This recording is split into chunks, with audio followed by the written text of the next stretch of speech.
சரி, இப்போ ஆடியன்ஸா எங்க சைட்லருந்து என்ன கேள்வி இருந்தது அப்டின்னா, எங்கேயாவது குறையறதுக்கான வாய்ப்புகள் இருக்கா? குறையும்போது நம்ம வாங்கலாம் அப்டின்னு நெறைய பேர் வந்து நெனச்சிட்டு இருப்பாங்க இல்லையா? குறையறதுக்கு வாய்ப்புகள் அப்படின்னா ஷார்ட் டேர்மில் இங்கேருந்து ஆல்ரெடி கோல்டு ஒரு லாஸ்ட் ஒரு 6 to 7 months டைமில் ஒரு 30% மேலே ரேலி ஆயிடுச்சுங்க. ஸோ இந்த மாதிரி ரேலி ஆகி நீங்கள் எனி அசெட் கிளாஸில் ஹையர் வேல்யூவேஷனில் போய் நீங்கள் என்ட்ரு ஆனீங்கன்னா கோல்டுக்கு மட்டும் இல்லை, ஈக்விட்டிக்கும் அதே தான், ரியல் எஸ்டேட்டுக்கும் அதே தான்.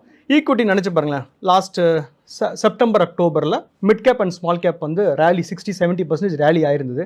அந்த டைமில் என்ட்ரு ஆனவங்களுக்குலாம் 25% அடி வாங்கிச்சு.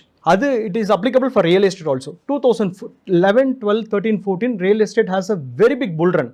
2014 இன்வெஸ்ட்மெண்ட் பண்ணவங்க ரியல் எஸ்டேட்ல இன்னைக்கு கூட விற்க முடியாமல் இருக்காங்க. ஆல்ரெடி ரேலி ஆனதுக்கு அப்புறமா ஒரு 35%, 40% ரேலி ஆனதுக்கு அப்புறமா ஒரு அசெட் கிளாஸ்க்குள்ள போனாங்கன்னா டெஃபினட்டா அடுத்து ஒரு சரிவை பார்ப்பாங்க. இதெல்லாம் short term probably that might be a phase to accumulate gold. நீங்க கேட்ட கொஸ்டின் சொல்லலாம், இங்கேருந்து கரெக்ஷன் ஆகும். ஆனால் அந்த கரெக்ஷன் வந்து நம்மளுக்கு லாங் டேர்ம் வியூவில் வச்சுக்கிட்டு நம்ம உள்ள வாங்கணும். ஸோ கொஞ்சம் வெயிட் பண்ணி வாங்குறது பெட்டரா இருக்கும். அதை